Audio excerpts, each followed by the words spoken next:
Today I want to talk to you guys about what nobody tells you about when you go down the path of trying to self-actualize. Now, you would think that the more you meditate and you work on building up your inner world and you become more grounded and stuff, your inner light starts showing, you start becoming your authentic self, that people would respond positively to that, and you would just attract a lot of people and all this. But really, for me at least, it's been pretty much the opposite. So when I was more of a normie, I had a lot more friends.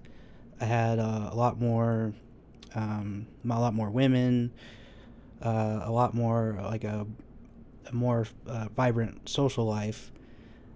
And it's not even like I was withdrawing. It's just that I seem I seem to be kind of off-putting to people a lot.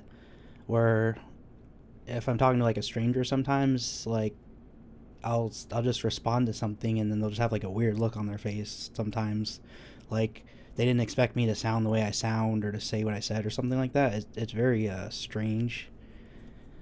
And the other thing is, I believe in the prison planet theory. So basically, there's these archons that are trying to rage bait you so they could farm your energy, called loosh. And the more I focus on my inner world and meditating a lot and being observant in the moment, things like that, trying to self actualize, the more they push back. And the worst is, back in November, I was meditating every day, and I felt very peaceful and blissful and everything. There's a lot of little things that were trying to get at me, but I was completely unaffected, and I thought I had like reached this new tier. And that's when they got desperate, and they hit me with this very low blow that had several waves, and it almost fucking broke me. It hit me in like the worst spot, and it's more annoying because I recognize what was happening, one, and two, I thought I was over the things I wasn't over. I'm being kind of vague right now. I'll talk more about it at some other point. I just right now is just a little too much.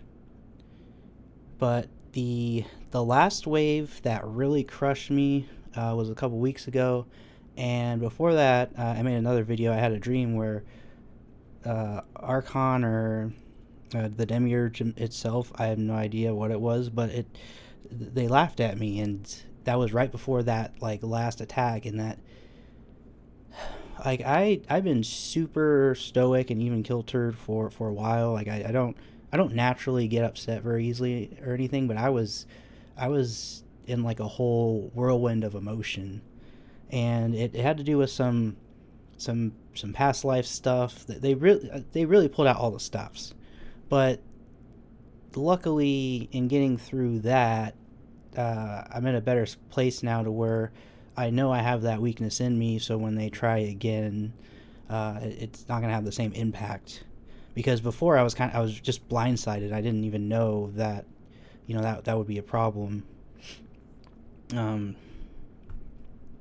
but yeah, this has been going on since November, and I like, I would start to get back into meditating, like focusing on it more, and I started to get back to my center, and then they just hit me with another wave, and it's like it's the same situation. It's just different things happening within it, and it's one of those I can't make it go away or anything. I'm just kind of stuck dealing with it.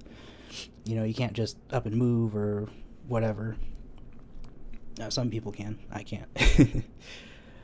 But the point is, you're trying to build up your inner world. You're trying to like me, like I was changing my focus to where I was more focused on the outside world and stuff, and then I kind of was trying to prioritize what's important to me, and I realized that what's most important to me is that I don't reincarnate. So I was focused on trying to make sure basically that I'm ready for death, because it could happen at any time.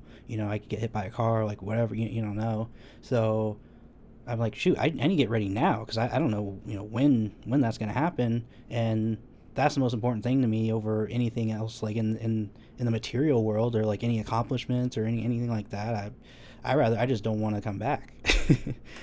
And so that's why I started, focusing on my inner world and stuff, and then that's when they really pulled out all the stops, and it makes it like kind of scary, because it's like that they almost got me. They almost got me with that one.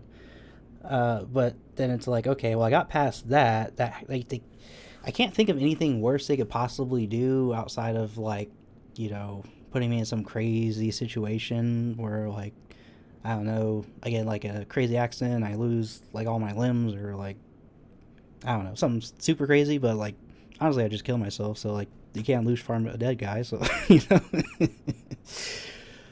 um, the point is, you try to self-actualize. You really focus on building up your inner world. You really focus on preparing for death, and then they're just like, "Oh, really? Well, guess what? We're just gonna throw fucking everything at you." Um, I don't think anybody mentions that. Like, I really, really understand now why, like, monks go off, into the woods by themselves, and just like chop wood and fetch water, and like grow plants and just exercise all day. The modern material world is just so full of little things that they could use to poke and prod at you. They could, probably technically do that in nature too, but it's probably much harder. And it's probably even harder when everyone around you is focused on the same objective, so it's harder for them to try to use other people to get to you. I'm sure there's still like times where, like, maybe monks like get into it with each other or something. Little, you live in close proximity to people. You have these little altercations, but nothing like, in the city, and like, again, a fender bender, and then the guy gets out and wants to fight you, or that's a lot different from a little argument about, I don't know, who left the toilet seat up or whatever. But anyways, that's basically it. It was, the two things were just, you would think as you're like building up your inner light and you're trying to, shine out in the world, that people would respond positively, but I guess in the prison planet, it's not the case. I think you can maybe get to a level to where it's not, you get more positive reactions, but I think it's like a weird like reflection thing, almost like, to where they like kind of sense something about you and it makes them uncomfortable. Like, I've had multiple women tell me that I think I'm better than everybody else. And it's really weird, because I'm like, I don't know what you're talking about. Like, even like some lady I met at the apartment jacuzzi, she was like super drunk, and she was saying she's like is it like a bruja, like a Mexican witch or something? And she's like trying to read me or something, and she's like, you just think you're better than everybody else. That's your problem. You need to be more humble. I just never met this lady before in my life. Like, I barely said anything to her. But I've had other girls say that to me too. It's really weird. I, I I mean, the only thing I can think of is, like, I'm not like, I don't really simp or like lust after women so much anymore, because over the years, there's plenty of material out there to where you can really understand female nature, and it kind of removes all of the, it removes the blinders and the shininess, and just kind of like, they're alright, I guess. Just your own, you have to worry about your own biology just working against you in those situations. But I try to treat everybody equally, and I think that when it's an attractive woman and she's used to men like being extra nice to her, if you just treat her like anybody else, in her mind, that's your way of saying that you're better than her, even though I shouldn't be because I'm technically uglier than her, so I should be like being nice to her. So it's some weird stuff. I don't really care. I just made that observation. That's pretty much all I had to say in this one. Thanks for listening.